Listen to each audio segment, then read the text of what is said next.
Hey everybody, Melinda Curtis here. I'm here today because you have unlocked Dandelion Wishes, and I want to talk to you a little bit about the release. So Dandelion Wishes came out a while ago and was actually made into a TV movie, Love in Harmony Valley. And now that I have the rights back to the series, I'm going through and rewriting each book and adding scenes and updating things for today's reader. So I have a real fond place in my heart for this book. It is a very emotional book. It's a women's fiction, which means, of course, there is a romance because I'm writing it, but also that the characters are going to, go through their feelings and emotions and things. And the setup for this book is that Emma Willoughby was driving her best friend Tracy back from Las Vegas, and her mind drifted, and they were in an accident. It wasn't, exactly her fault. But now she's dealing with guilt, and she's got some PTSD from the accident, and her best friend Tracy was very seriously injured. And so she's got to, make amends and seek forgiveness from the family. And they've got to be willing to give it, and, as well as Tracy's older brother, Will, who is the hero in this book. But I'm going to read to you a new scene, which is the prologue that I added. So it starts out like this. With little Emma Willoughby, it was always something. She was just one of those kids who explored the world with fascination, but without seeing the potholes, and inevitably fell into them.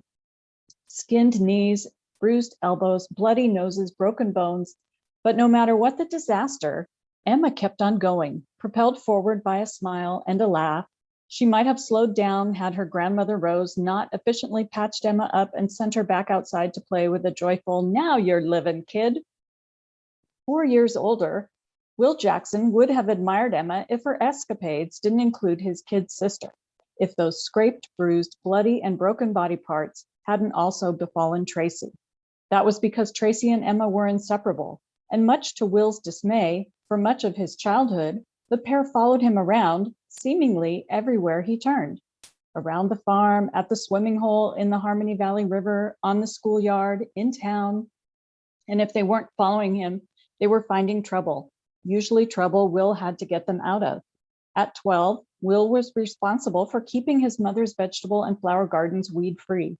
And yet, no matter how many times he told them not to, those two girls would gather bouquets of dandelions and blow those weeds, they called them wishes, in the garden. "Stop doing that." Will had stomped over to stop the 8-year-olds one sunny afternoon. "But Will," his sister Tracy had said, giving him the toothy grin that he'd always had a hard time resisting, "we were making wishes for you." Emma had nodded, smiling with equal charm and innocence. "Tracy wished you'd become a gazillionaire, and I wished you'd marry a fairy godmother, someone who'd make you laugh." Will had set his jaw, fighting the impulse to go soft on them. "That's only 2 wishes." He gestured to the pile of at least a dozen empty dandelion stems. "How do you explain the rest?" "We wanted to make sure your wish came true," Tracy had said solemnly, elbowing Emma when she started to giggle. And Emma, why didn't she learn to stay out of jams? She had a fear of heights, but that didn't keep her feet on the ground.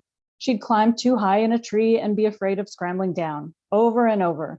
One time, she scampered up the oak tree in the town square, and the fire department had to be called to rescue her. She was notorious for leaping onto the rope swing at the swimming hole and refusing to let go. The rope would eventually come to a halt, with Emma balancing her bare feet precariously on the rope's frayed knot, several feet above the river. Eventually, Will would have to swim out beneath her and promise to catch her if she let go of the rope. "Why do you take a turn if you're scared?" he'd asked her after one such rescue. "Because it's fun," she'd laughed, grabbing Tracy's hand and racing up the riverbank, shouting over her shoulder, "and because you always catch me." Which was true. Troublesome, that's what Emma was. And since she was raised by her Granny Rose, rules and limits were more like flexible guidelines. The older Will got, the more responsibility he was given over the 2 girls. It felt like he was always their lifeguard, security guard, or on playground patrol. It got to the point where watching out for the pair became second nature to him. After his mother died when he was 15, Will took everything more seriously, including trouble finding Emma. He left for college, but not before lecturing the girls to stay out of trouble. On his calls home, Tracy would proudly relate their adventures, tubing down the rushing river too early in the spring and breaking her ankle on a log, painting a mural on the side of the abandoned grain mill, and getting caught, sneaking out to attend a concert at the county fair and losing their ride home. And with each escapade, Tracy refused to put the blame on Emma, but Will knew better. Without Emma, his sister wouldn't find herself in these predicaments. He'd come home for their first prom, fully intending to warn the duo and their dates not to take drinks from hidden flasks or attend after parties. They were still kids, and Dad hadn't been the same since Mom died. He was often absent-minded and distracted, but mostly Will believed he was too lenient with Tracy. And so, on the night of the prom, Will was leaning against the wall, dividing the kitchen from the living room, frowning upon Emma's and Tracy's dates. Tracy emerged from her bedroom first. Her blonde hair was piled on top of her head, her blue dress was strapless, and her heels too high. She wobbled on the carpet and stuck her tongue out at Will when he smirked at her. He loved that she stuck her tongue out at him. In fact, Will was relieved. It proved Tracy was still his baby sister. And trouble tonight? Not a chance. She'd be barefoot before the first song ended, ditching those fancy heels. She'd dance until the lights came up in the school gymnasium, and then she'd tell Emma she was so exhausted that they had to come right home. He shouldn't have worried. And then Emma walked out of Tracy's bedroom. Same hairstyle, same 2 tall heels. But her red dress had skimpy straps and no back, and she didn't wobble on those heels, not once. Will's mouth went dry. Sometime between Christmas and April, Emma had grown up, and now she was trouble of a different kind, the off-limits kind.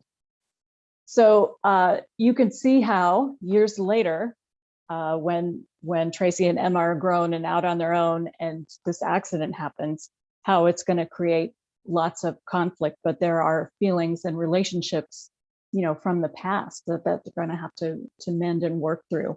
So I hope you've enjoyed Dandelion Wishes, or if you've read it, or if you haven't read it, I really hope that you enjoy it. It has a special place in my heart. And again, if you want to see the TV movie, which is based on those characters, but they have changed things slightly as they do when they make movies, it's called Love in Harmony Valley, which is now the name of this series. Have a great day.